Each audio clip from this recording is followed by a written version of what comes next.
cet épisode, l'écoute en casque est recommandée.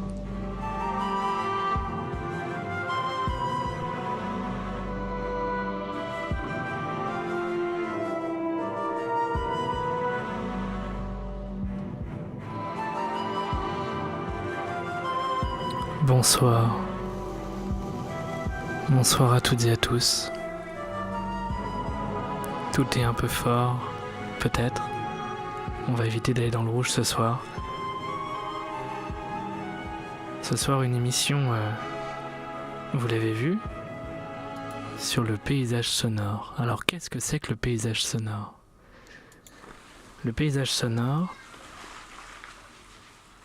quand on imagine une captation d'audio naturalisme quasiment. Le son est très bizarre.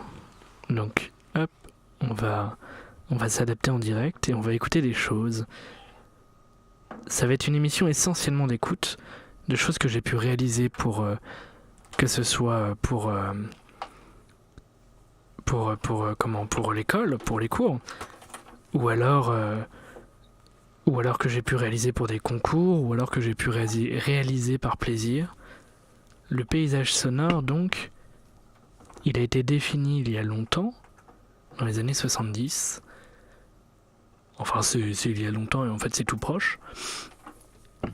Alors l'essor du paysage sonore en tant que tel, c'est dans le son, hein, j'entends.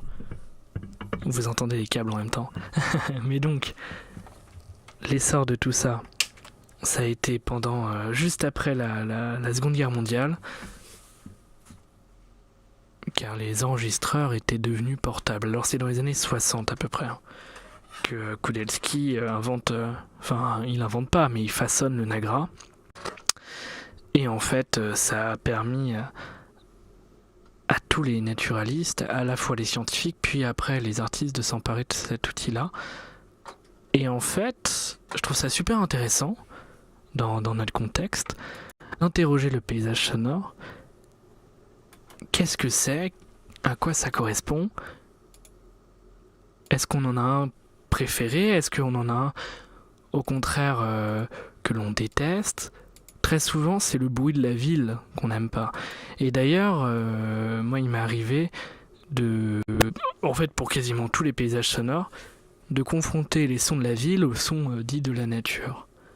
C'est vrai que, évidemment, je préfère les sons de la nature, quoi. Je préfère le chant des oiseaux, je préfère toutes ces choses-là, mais ça correspond pas à une réalité, en fait. On se dit, c'est magnifique, c'est la nature, mais la nature, dans les faits, elle n'existe pas tellement. C'est pas naturel, un oiseau. C'est vivant, certes, mais il est aussi en ville. Ça avait été le constat que j'avais pu avoir pour le paysage sonore, enfin pour le dossier sur le paysage sonore que j'avais fait. Hop, excusez-moi, je vous tape presque. Voilà, ça marche. Et normalement, là, le son ne devrait pas grésiller. Donc quand vous entendez, là, j'ai juste posé mes micros au bord d'une cour d'école, au moment de la sortie des cours. Et on entend toute l'atmosphère, on entend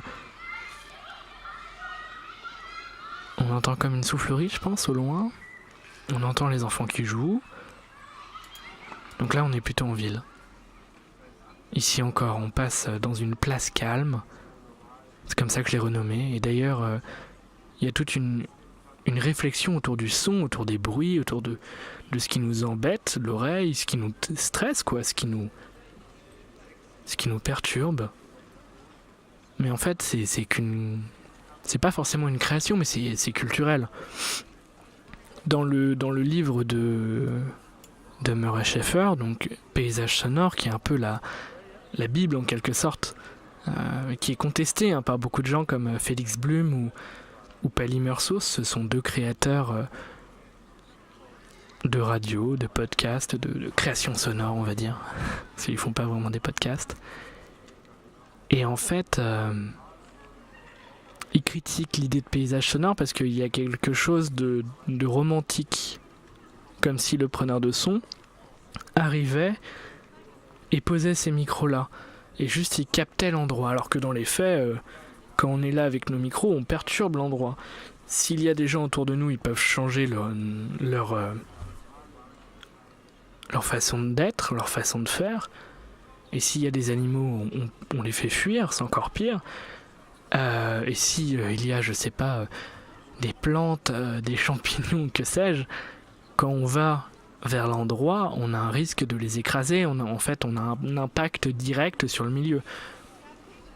Donc ça, c'est en réponse à un mouvement qui s'appelle le field recording, donc l'enregistrement de terrain. Et en fait, il faut avoir conscience que autour de nous, il y a des bruits, mais on a aussi un impact sur ces bruits-là, et on en fait aussi nous-mêmes d'ailleurs.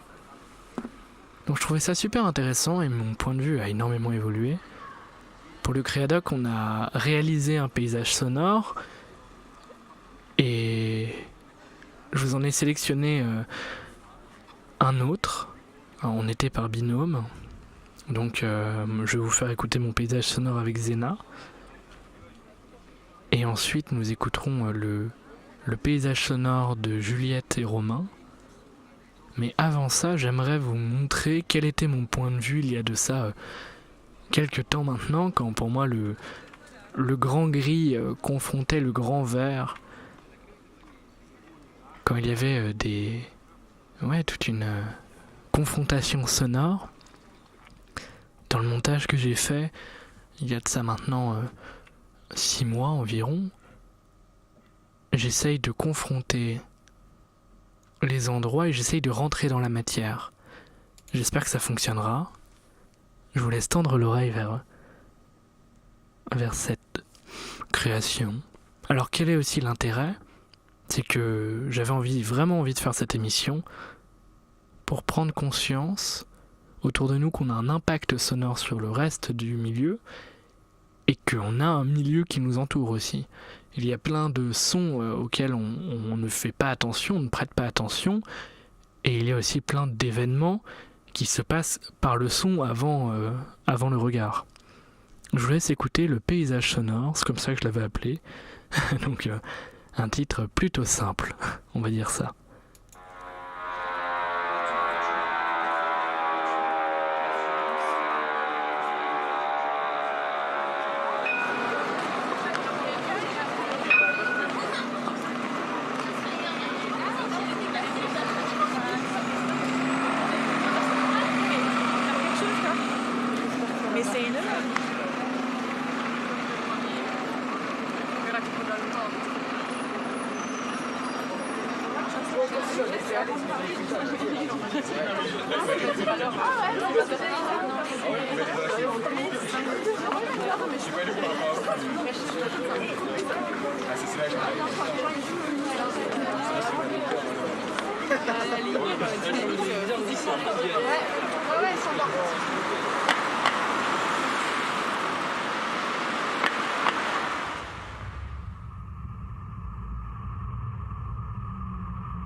Messieurs, bonsoir. Je suis Sandra, votre chef de bord. Votre conducteur, la région Bretagne et la SNCF vous souhaite la bienvenue à bord de ce TER Brest-Go à destination de Brest.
Voilà,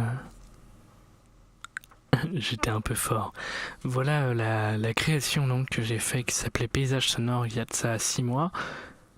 Bon, il y a des transitions que je trouve un peu violentes, mais il y avait déjà cette idée-là de vouloir rentrer dans la matière.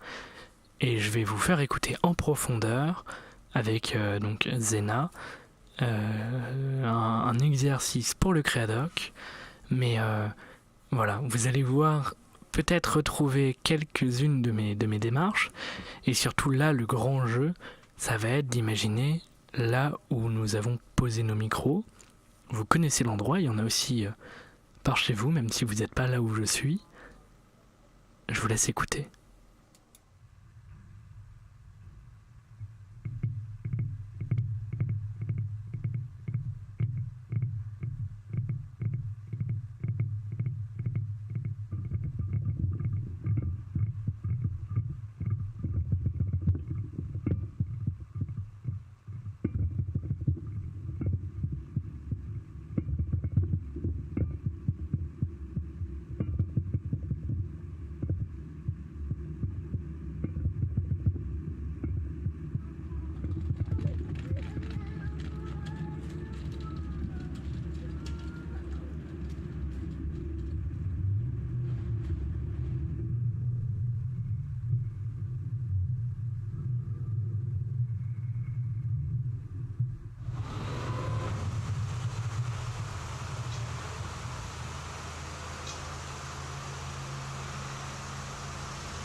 voilà, de retour ici dans notre confort.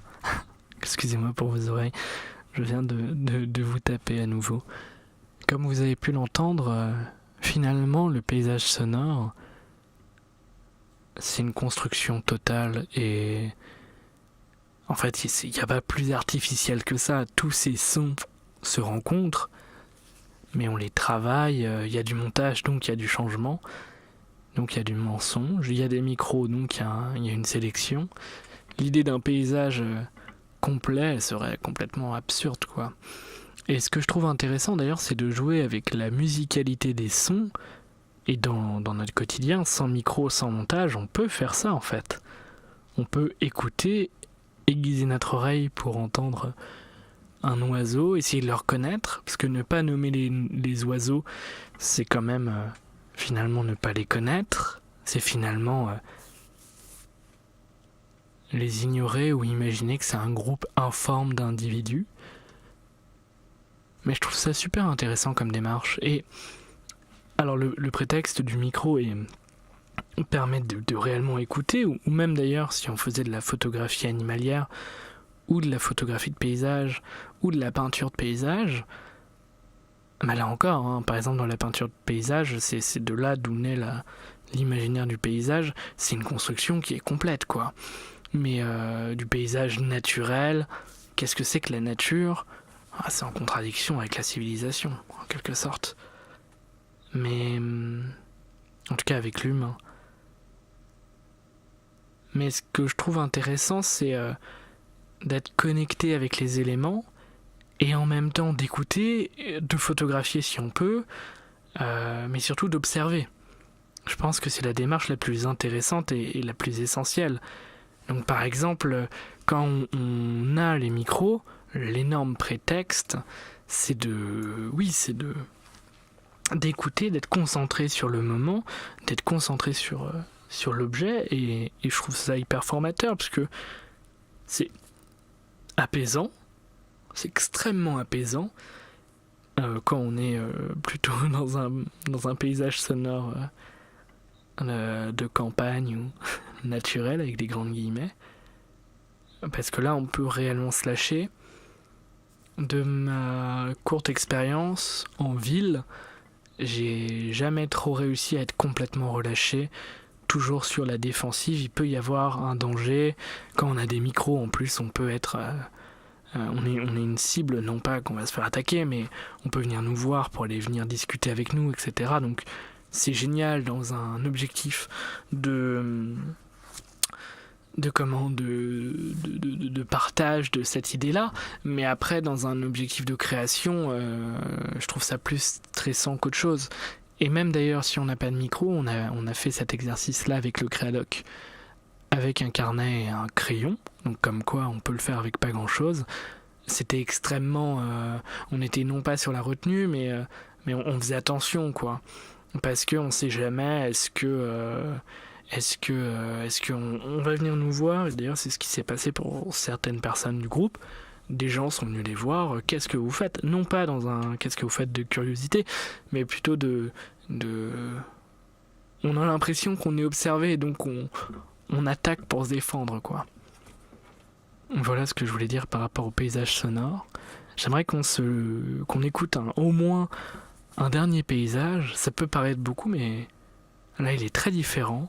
Encore une fois, l'exercice pour vous, ça va être de deviner où on est, de se plonger dans cet endroit, de plaquer des images à ces sons. Moi, c'est une démarche qui m'intéresse depuis longtemps, donc je suis très heureux de le partager avec vous. On écoute ça tout de suite.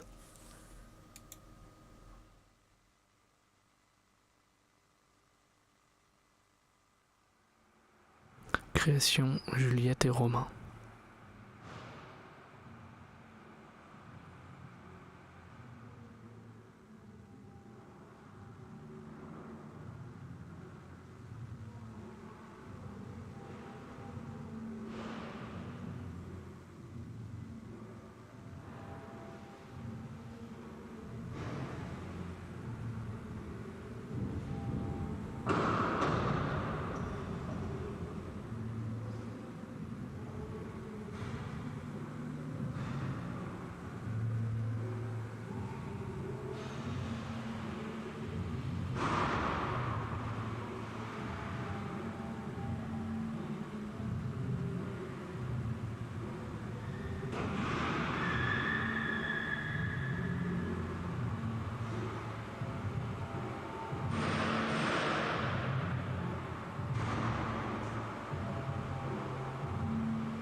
c'était la création de Juliette et Romain, que j'adore. Franchement, je la trouve incroyable.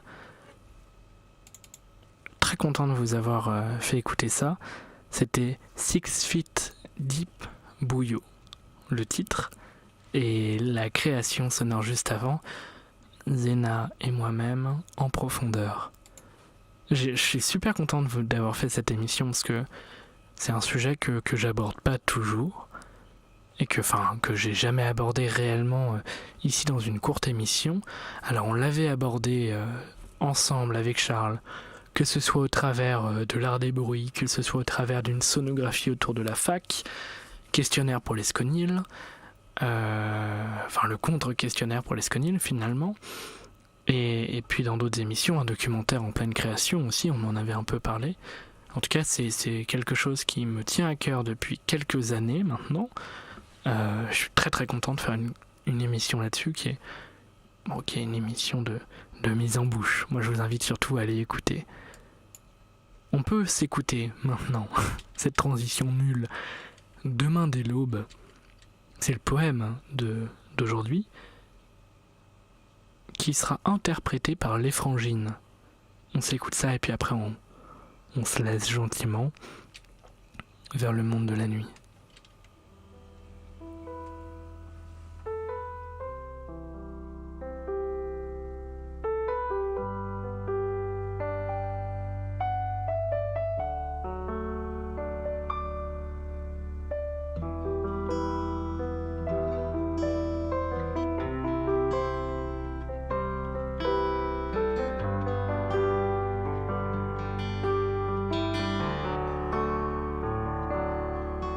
Demain, dès l'aube, à l'heure où blanchit la campagne, je partirai,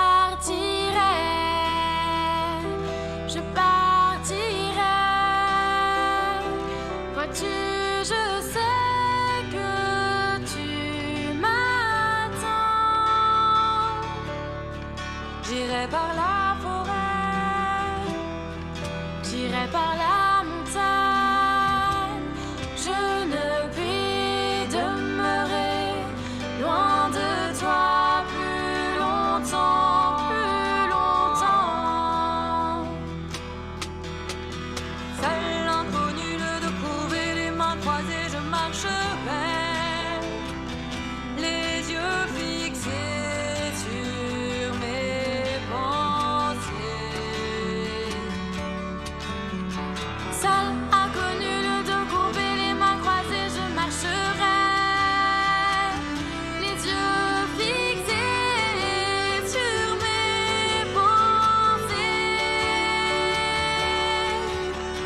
Seul inconnu, le dos courbé, les mains croisées, je marcherai, les yeux fixés sur mes pensées, sans rien voir au dehors, sans entendre aucun bruit. Et le jour pour moi sera comme la nuit. Je ne regarderai ni l'or des soirs qui tombent, ni les voiles orangs descendant vers la fleur. Et quand j'arriverai, je mettrai sur ta tombe un bouquet d'ouvert et de bruyères en fleurs. Et quand j'arriverai,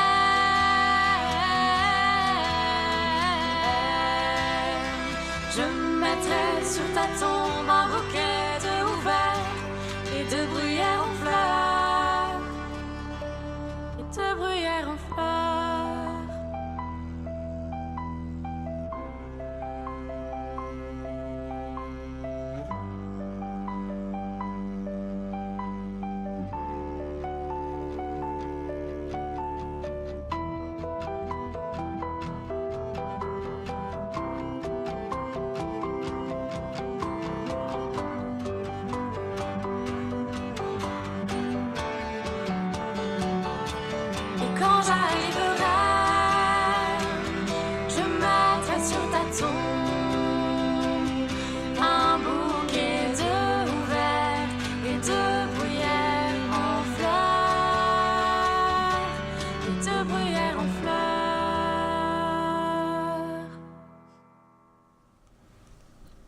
petit à petit, on va se diriger vers la sortie.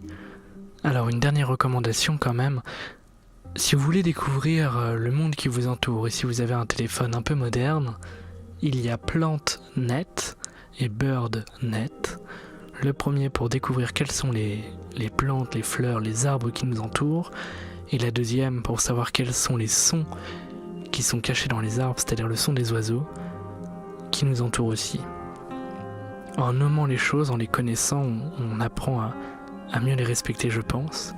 Donc soyons sensibles au paysage sonore qui nous entoure, bien qu'il soit une construction, on peut quand même le sauvegarder, on peut quand même l'apprécier entièrement. Merci à tous d'avoir écouté. C'était une émission que je souhaitais faire depuis un petit moment, et ça me fait très plaisir de l'avoir fait avec vous. À bientôt dans ces métamorphoses. On change, on changera toujours, on s'adaptera. Et si possible, restons sensibles.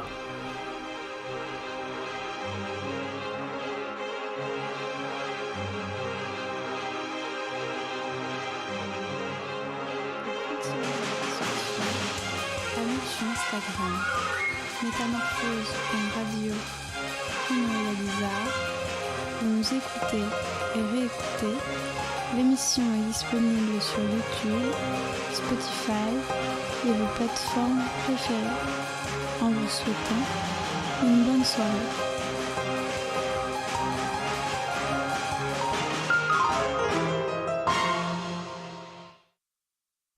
À bientôt.